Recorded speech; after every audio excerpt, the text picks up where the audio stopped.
قوتابخانەی بان یەکێکە لە قوتابخانە نایبەکانی شاری هەولێر کە پێشەنگی فێربوونی زانستە بۆ فێرخوازان.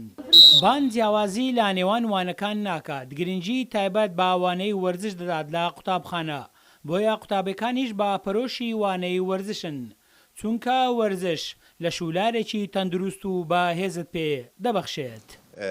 وەرزش بەشەشی گرینگە لە پرۆسەی پەروەردە و قوتابخانەی بان گرنگی تەواو گرنگی زۆر دەدات بە وەرزش و ساڵانە خول دەکرێتەوە لە بۆ قوتابیانی خۆشەویست و پێمان وایە وەرزش زمانی گەلانە، وەرزش پەیامی ئاشتیە، پەیامی پێکەوە ژیانە.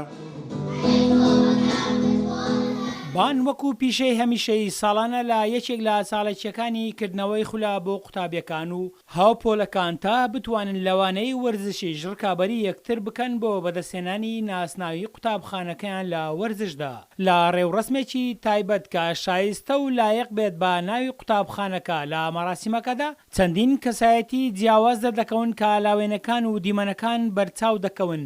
ئەوەنە پێشەنگی وەرزشی هەرێمی کوردستان و بگرە عێراقن هەریەکە و لە بوارێکدا. پێشەشی دەستخۆشی لە بەڕێوەبەر و یەکەیەکێ مامۆستایان و کارمەندانی ئەوانی خزمەت گوزاری ئەو قوتابخانەیەش دەکەم لەبەرەوەی ساڵانە بەشدارم لە ئاهەنگی دابەشکردنی خەڵات بەسەر یەکەمەکان و بەسەر هەموو قوتابیان.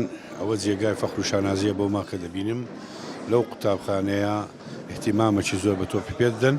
داواکارین و جەنابی وەزیری پەروەردەش کە یەکە وەرزشوانە وەرزش خۆر دۆستە ساڵانە لە هەموو قوتابخانەکان مەگە بتانین ئەوها جەمع بن و شتێکی زۆر جوانە و دەستخۆشیان لێ دەکەین و هەروەها دەستخۆشی لە عەلامیش دەکەین کارێکوانە ئامادە بوونە شتێکی باشە ئینشەڵڵا بەردەوام دەبین بۆ پێشکەشکردنی شتی باشتر. ئەوەی جێگای سەرنج بوو بۆ قوتابیەکان ئامادەبوونی ئەستێرەی یانەی هەولێر و هەڵبژاردەی عێراق شێرکۆ کەریم بوو کە بە چاوی سەر باوەڕیان نەدەکرد کە شێرکۆ لە مەراسیمەکە ئامادەیە بۆیە قوتابیەکان داوای وێنە و واژویان لە کوڕەکەی مام کەریم دەکرد. بەتاکید زۆر دڵخۆشم کە ئیمڕۆ لێرە ئامادە بووم وەکت دەبینی دەستخۆشی لە قوتابخانەی بان دەکەم بۆ چارەکیەکە ئەنجامیاندا بە دڵنیایەوە ئێمە دەبێ واجبە لە سەرمان وەکو ئەمڕۆ یاریزانێک دەبینی هەموو ئەو تەلەبانە چەند دڵخۆشن و من ئامادەم لە هەموو کوردستانیش بەڵکو هەر قوتابخانەیەک بێوێ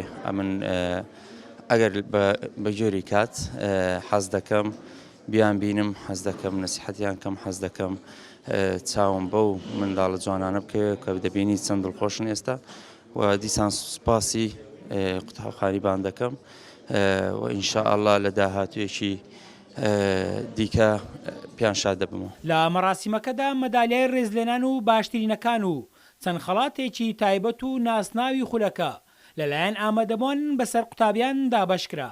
دواتر شێرکۆ کەریم بۆ ڕێزگرتن لە قوتابیەکان و هاوشان لەگەڵ بەڕێوەبەر و بەرپرسانی چاڵاکیەکانی قوتابخانەکە پۆلەکانی قوتابخانەیان بەسەر کردەوە بۆ ئەوەی قوتابیان لە نزیکەوە شێرکۆ کەریم ببین و وێنەی یادگاری لەگەڵ بترچێنن.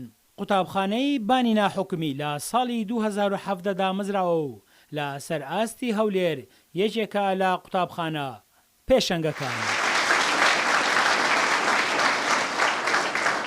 باخچە و قوتابخانەی بان ماڵێک بۆ پەروەردە و ژیان.